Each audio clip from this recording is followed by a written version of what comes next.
Mari kita luangkan waktu untuk mempelajari firman Tuhan bersama dengan khotbah berjudul Salib Kristus dan Salib Kita Sendiri.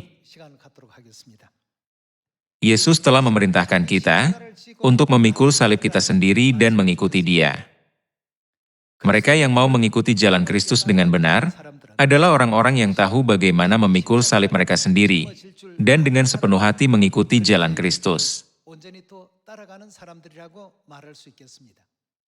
Ungkapan lain untuk menggambarkan salib kita sendiri adalah penderitaan.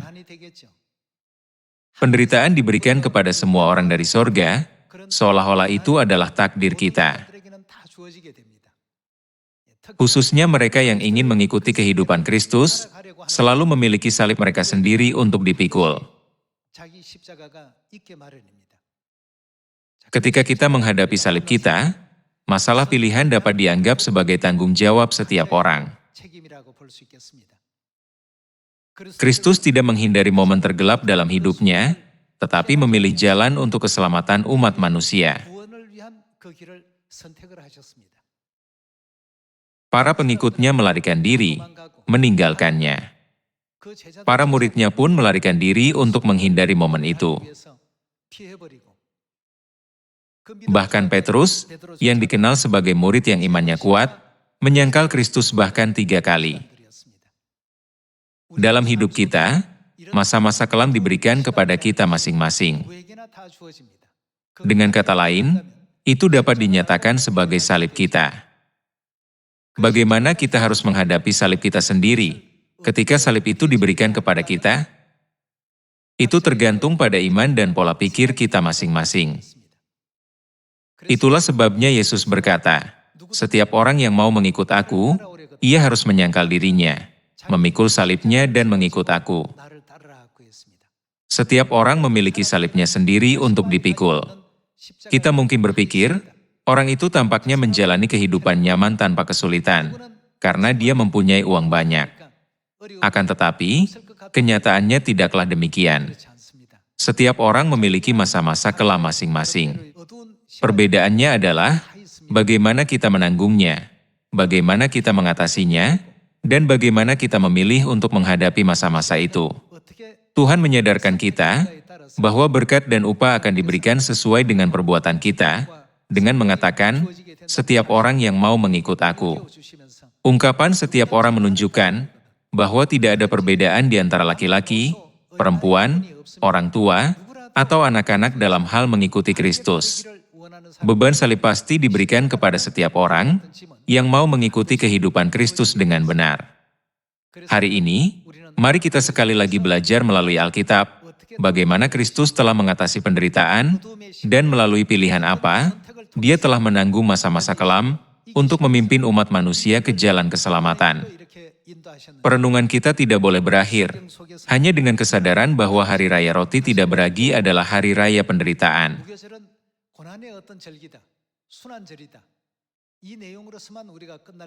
Jelaslah bahwa Tuhan mengaruniakan hari-hari raya ini kepada kita untuk memberi kita ajaran dan pemahaman yang penting.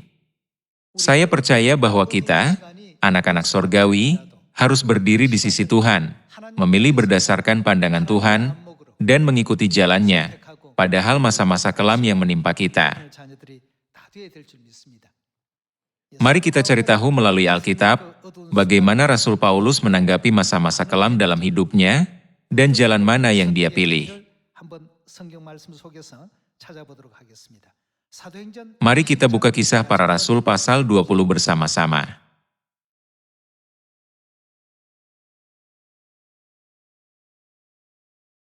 Mari kita lihat pasal 20 ayat 22.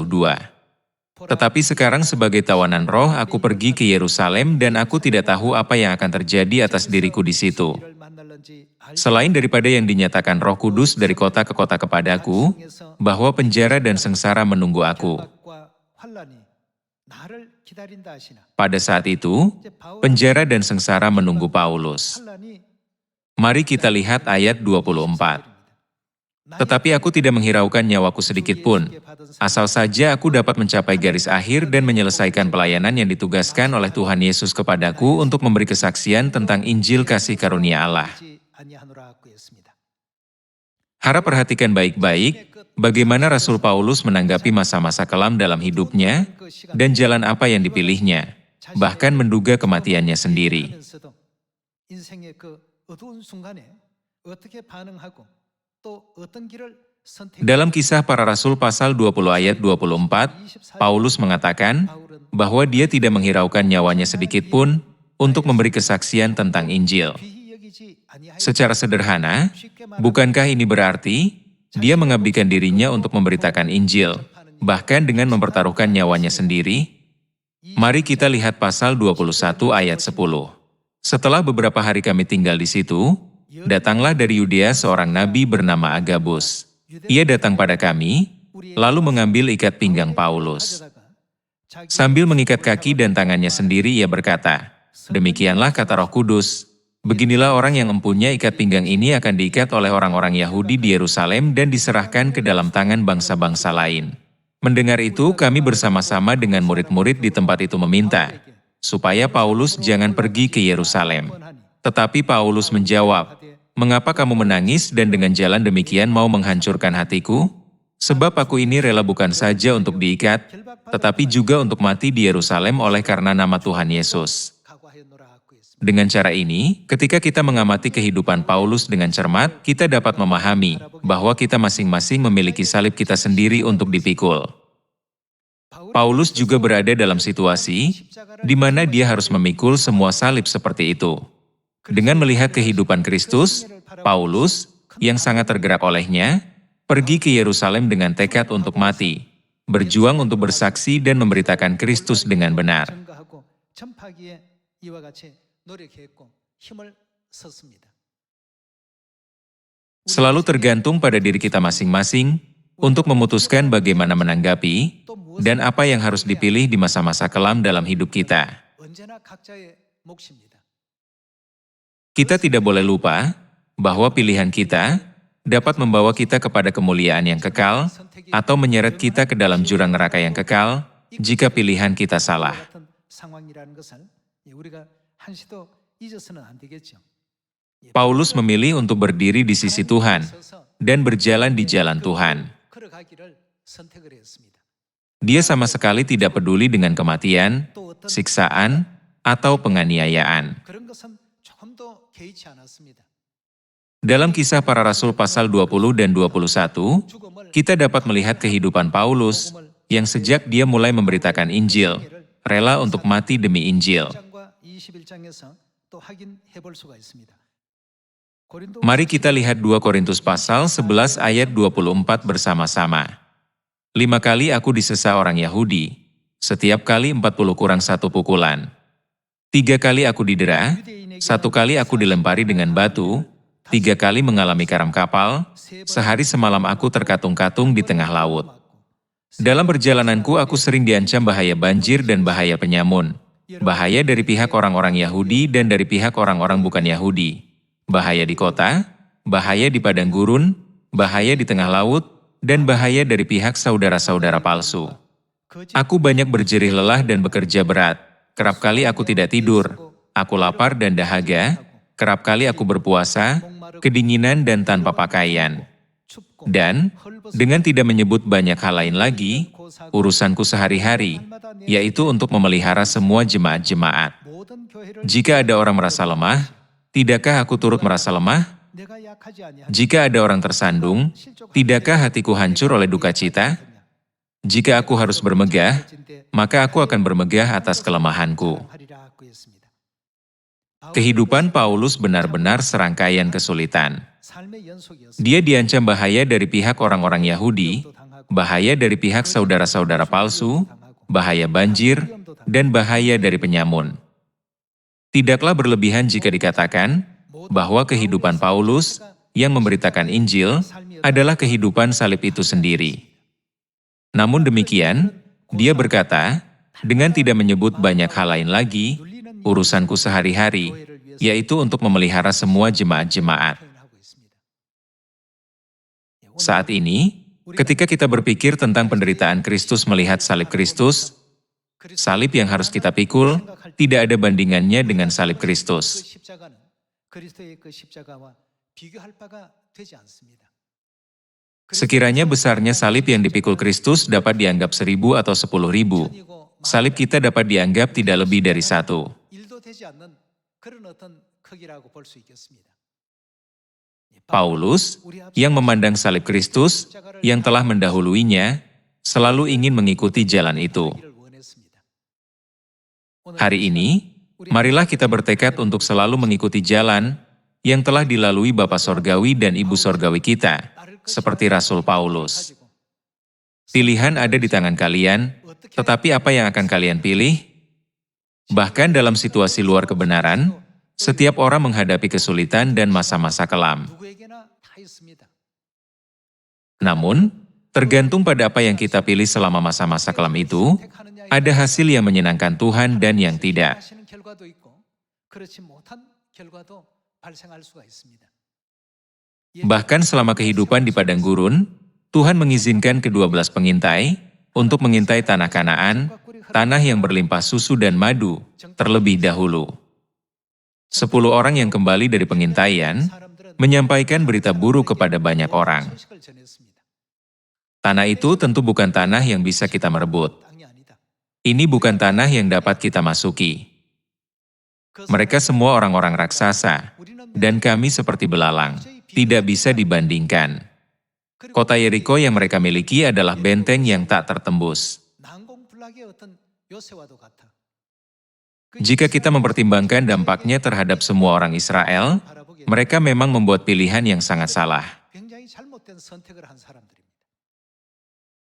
Para pengintai, yang seharusnya menanamkan iman terhadap Tuhan kepada orang Israel, malah menyebabkan hasil yang sebaliknya, dengan memberikan beban kepada orang-orang melalui laporan negatif. 그런 결과를 초래했습니다. Semua orang menangis sepanjang malam, dan mengeluh kepada Tuhan, bertanya, "Mengapa engkau membawa kami keluar dari Mesir untuk mati di padang gurun? 왜 이렇게 이끌어내 Mengapa engkau tidak membiarkan kami tinggal di Mesir?" 만들었냐? Dalam sejarah penaklukan Kanaan, 40 tahun kehidupan orang Israel di padang gurun benar-benar memberi kita banyak pelajaran. 시사하고 있습니다. Daripada memikul salib yang seharusnya mereka pikul, 그 내용을 ke-10 pengintai itu menunjukkan sudut pandang salah yang menuntun orang-orang untuk mengeluh kepada Tuhan. 이끌었던 이 잘못된 시각을 10명의 정탐꾼들은 보여주었던 것입니다. Mohon pikirkan tentang salib yang dipikul Kristus dan salib yang harus kita pikul. 그 십자가. Yesus berkata bahwa pertama dan terutama, jika kita ingin menjadi orang Kristen, kita harus belajar memikul salib kita sendiri. Mari kita pastikan hal ini dengan melihat Matius pasal 16.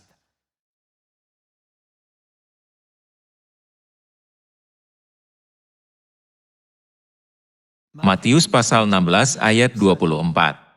Lalu Yesus berkata kepada murid-muridnya, "Setiap orang yang mau mengikut aku, ia harus menyangkal dirinya, memikul salibnya dan mengikut aku." 자기 십자가를 지고 나를 쫓을 것이니라. 누구든지 Karena barang siapa mau menyelamatkan nyawanya, ia akan kehilangan nyawanya. Tetapi barang siapa kehilangan nyawanya karena aku, ia akan memperolehnya. 만일 온 Apa gunanya seorang memperoleh seluruh dunia tetapi kehilangan nyawanya? 사람이 Dan apakah yang dapat diberikannya sebagai ganti nyawanya? 갖고 있습니다. Yesus berkata, "Setiap orang yang mau mengikut aku, ia harus menyangkal dirinya, memikul salibnya dan mengikut aku." 그리스도께서 Kecuali kita mengikuti jalan yang telah dilalui Kristus, kita tidak akan pernah bisa masuk ke dalam kerajaan sorga. Karena jalan itu hanya dapat dilalui oleh mereka yang memikul salibnya. Maka kita masing-masing pasti akan menghadapi keadaan seperti masa-masa kelam atau masa untuk memilih sesuatu. 이러한 어떤 그 환경이 반드시 주어지게 됩니다. Paulus mengikuti jalan Kristus, menyimpulkan bahwa hidupnya sendiri tidak ada nilainya selama menjalani kehidupan Kristus. 결론을 가지고 그리스도의 그 길을 따라갔습니다. Dia memikul salibnya sendiri dan mengikutinya. 우리의 모든 십자가를 Kita semua harus menjadi orang-orang yang akan memikul salib 온전히 dan sepenuhnya mengikuti kehidupan Kristus. 반드시 되셔야 되겠습니다. Ibrani pasal 11 ayat 24. Mari kita lihat pasal 11 ayat 24. 보시면 Karena iman maka Musa, setelah dewasa, menolak disebut anak putri Fir'aun. Karena ia lebih suka, apa yang dia lebih suka? Lebih suka menderita sengsara dengan umat Allah daripada untuk sementara menikmati kesenangan dari dosa. Ia menganggap penghinaan karena Kristus sebagai kekayaan yang lebih besar daripada semua harta Mesir, sebab pandangannya ia arahkan kepada upah. Musa juga menjalani kehidupan dengan memilih kehidupan salib. Alkitab memberitahu kita bahwa dia menganggap kehidupan salib, penderitaan bersama umat Tuhan, jauh lebih menyenangkan daripada untuk sementara menikmati kesenangan dari dosa.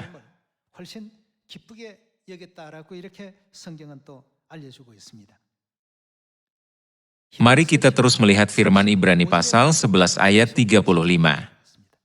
Pasal 11 ayat 35. Ibu-ibu telah menerima kembali orang-orangnya yang telah mati, sebab dibangkitkan.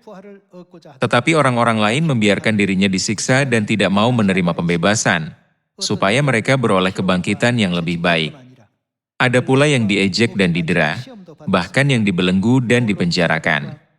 Mereka dilempari, digergaji, dibunuh dengan pedang. Mereka mengembara dengan berpakaian kulit domba dan kulit kambing sambil menderita kekurangan, kesesakan dan siksaan. Dunia ini tidak layak bagi mereka. Mereka mengembara di padang gurun dan di pegunungan, dalam gua-gua dan celah-celah gunung. Semua orang ini memilih jalan iman dan memikul salib mereka dengan iman. Tuhan mencerahkan kita melalui Ibrani pasal 11, bahwa mereka berjalan di jalan iman dengan memilih jalan yang benar, dan menolak jalan yang mudah. Oleh karena itu, apa yang akan diderita? Setiap orang yang mau hidup beribadah di dalam Kristus Yesus, ada tertulis bahwa mereka akan menderita aniaya. Mari kita membuka 2 Timotius pasal 3.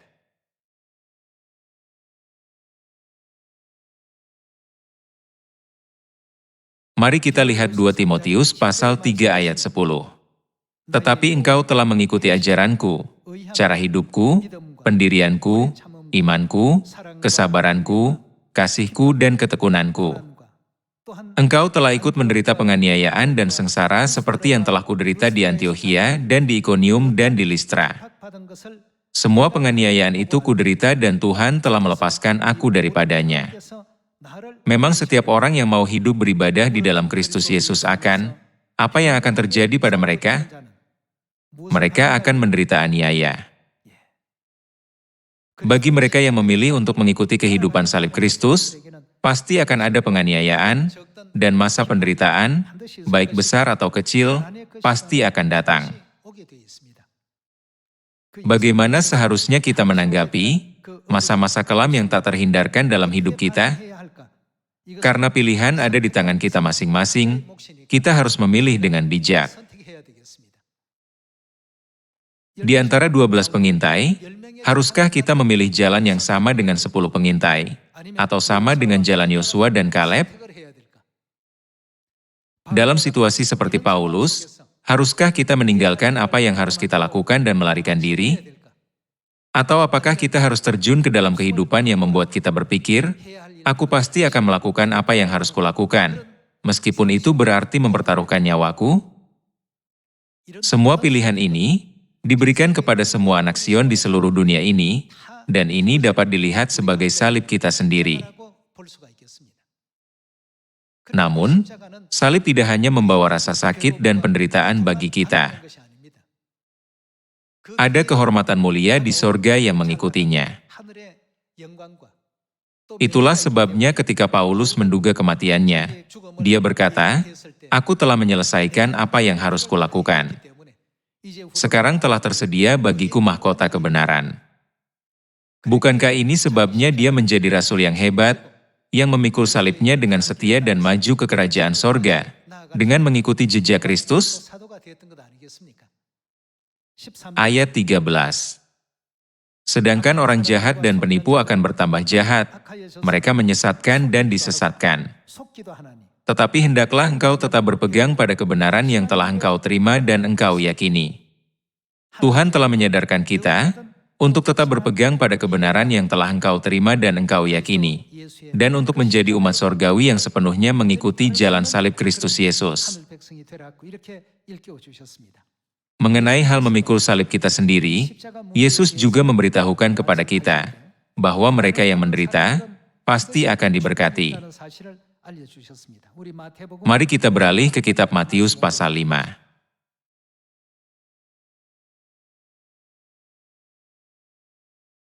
Matius pasal 5 ayat 10. Berbahagialah orang yang dianiaya oleh sebab kebenaran. 핍박받는 Dianiaya berarti menderita. 고난을 받는다는 의미가 Hal ini dapat diartikan memikul salib. 있다는 의미가 되겠습니다. Ini bukan untuk kejahatan, tetapi untuk kebenaran. 위해서가 아니고 의를 위해서 의를 Berbahagialah orang yang dianiaya oleh sebab kebenaran, karena merekalah yang empunya kerajaan sorga. 인하여 너희를 Berbahagialah kamu, jika karena aku kamu dicela dan dianiaya dan kepadamu difitnahkan segala yang jahat. 너희에게 복이 있나니 Bersukacita dan bergembiralah, karena upahmu besar di sorga. Sebab demikian juga telah dianiaya nabi-nabi yang sebelum kamu. 이같이 핍박하였나니라 하고 했습니다. Tuhan mengingatkan kita bahwa bagi anak-anak sorgawi yang hidup di dunia ini, jalan salib pasti menunggu mereka dalam mengejar kebenaran dan kesalehan.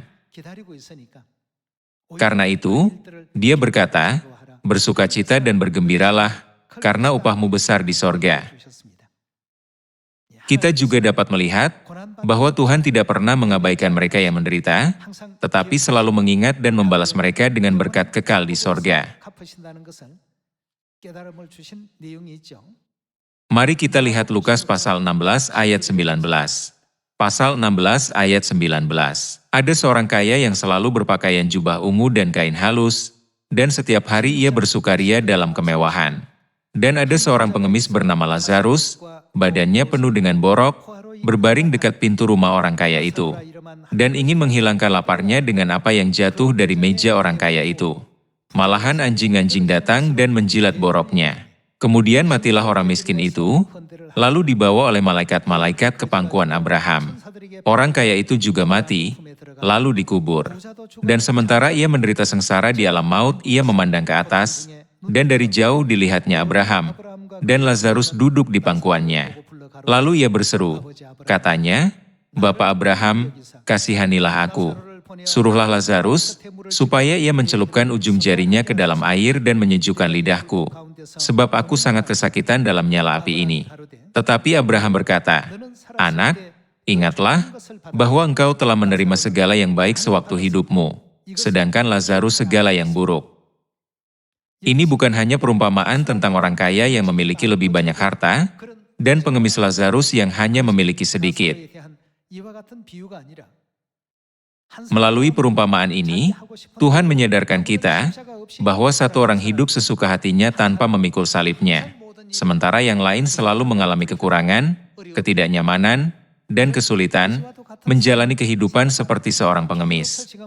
Ketika Tuhan menampakkan diri, memainkan peran Abraham, dia bertanya kepada orang kaya itu, "Bukankah engkau telah menerima segala sesuatu yang baik selama hidupmu? Engkau telah melakukan apapun yang kau inginkan, bukan? Engkau tidak menderita, bukan? Namun, bagi Lazarus, segala hal, mulai dari hal sederhana seperti mencari makanan, merupakan beban berat dan kesulitan. Sekarang Lazarus mendapat hiburan dan engkau sangat menderita." 이제서는 여기서 위로를 받고 너는 고민을 받느니라. Melalui perumpamaan tentang orang kaya dan Lazarus, Tuhan memberi kita pelajaran dan menyadarkan kita akan perbedaan antara mereka yang tahu bagaimana memikul beban salib Kristus dan mereka yang tidak, sebaliknya hanya mengejar kenyamanan dan kedamaian dalam hidup. 가르침을 주시고 일깨움을 주셨습니다. Karena Lazarus menderita kesusahan, sementara orang kaya itu menikmati kenyamanan dan kedamaian di bumi ini, dia berkata bahwa situasi mereka akan berkebalikan di dunia rohani. 그것이 이제 반대가 될 것이다 하고 했습니다. Itulah sebabnya Matius pasal 5 menyatakan, berbahagialah orang yang dianiaya karena kebenaran. Kita mungkin tidak menyadari sekarang, apakah itu berkat atau bukan, tetapi nanti kita akan tahu, mengapa hal itu disebut berkat. 이라고 말했는지 Mengingat bagaimana Tuhan, yang melihat dari awal sampai akhir, telah datang ke bumi ini dengan tubuh manusia untuk memberi kita ajaran yang begitu berharga. Ketika masa-masa kelam datang ke dalam hidup kita, atau ke dalam perjalanan iman kita tidak boleh menolaknya begitu saja. Sebaliknya, kita harus berpikir, aku juga harus memikul salib Kristus dan belajar untuk hidup seperti Dia. 짊어지고 그리스도의 삶을 배워야 되겠다는 생각을 하시면서 Seperti Paulus, Petrus, dan semua nenek moyang iman, kita harus menjadi orang-orang yang selalu mengingat beban salib yang dipikul oleh Bapa dan Ibu Sorgawi. 항상 생각할 줄 아는 우리가 되어야 되겠습니다. Bukankah Dia mengingatkan kita bahwa kerajaan sorga adalah milik mereka yang dianiaya karena kebenaran? Mari kita lihat Roma pasal 8 ayat 35. Di masa-masa penderitaan, mereka yang memikul salibnya, meneladani beban salib Kristus, pada akhirnya akan memiliki iman seperti ini. Mari kita membaca ayat 35. Siapakah yang akan memisahkan kita dari kasih Kristus? Penindasan atau kesesakan atau penganiayaan, atau kelaparan atau ketelanjangan, atau bahaya, atau pedang? Semua hal ini, jika dilihat dari sudut pandang dunia, tampak seperti salib. Namun, mungkinkah hal ini menjadi penghalang yang memisahkan kita dari kasih Kristus? Tuhan memberi kita jawabannya di ayat berikutnya. Ayat 36. Seperti ada tertulis, oleh karena engkau kami ada dalam bahaya maut sepanjang hari, kami telah dianggap sebagai domba-domba sembelihan. Tetapi dalam semuanya itu kita lebih daripada orang-orang yang menang, oleh Dia yang telah mengasihi kita. Sebab aku yakin bahwa baik maut maupun hidup, baik malaikat-malaikat maupun pemerintah-pemerintah, baik yang ada sekarang maupun yang akan datang, atau kuasa-kuasa, baik yang di atas maupun yang di bawah, ataupun sesuatu makhluk lain, tidak akan dapat, apa yang tidak dapat dilakukannya, tidak akan dapat memisahkan kita dari kasih Allah yang ada dalam Kristus Yesus, Tuhan kita. Hanya mereka yang pernah memikul salib mengaku dengan demikian. Akan tetapi, mereka yang tidak memikul salibnya akan meninggalkannya, bahkan pada saat munculnya batu sandungan yang kecil sekalipun, seperti yang tertulis dalam Yohanes pasal 6 ayat 66. Melihat mereka yang meninggalkannya, Yesus berbicara kepada murid-muridnya dengan rasa khawatir. Apakah kamu tidak mau pergi juga? Dia bertanya, Tuhan, kepada siapakah kami akan pergi? Perkataanmu adalah perkataan hidup yang kekal. Setiap kali ada sedikit ketidaknyamanan atau masalah kecil, orang-orang merasa sulit untuk mengatasi masa-masa kelam itu. Orang-orang itu hanya mengikuti Yesus, seolah-olah mengikuti seorang selebriti, dan akhirnya mereka membuat keputusan bodoh untuk meninggalkannya sekaligus. Dalam kehidupan yang dijalani Kristus, ada banyak masa-masa kelam seperti salib.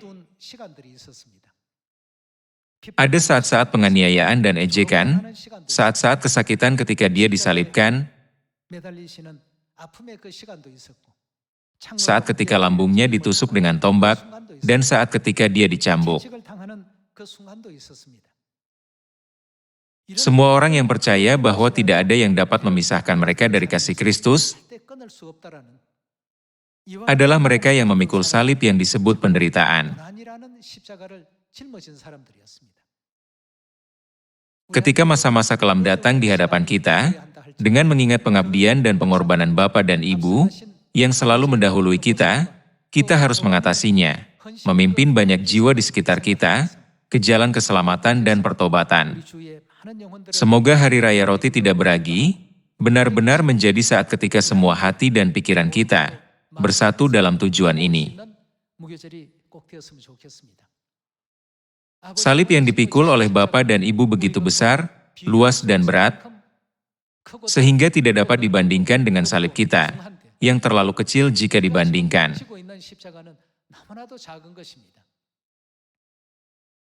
Janganlah kita terbebani oleh salib kecil kita, atau menyimpang dari jalan yang telah dilalui Bapa dan Ibu.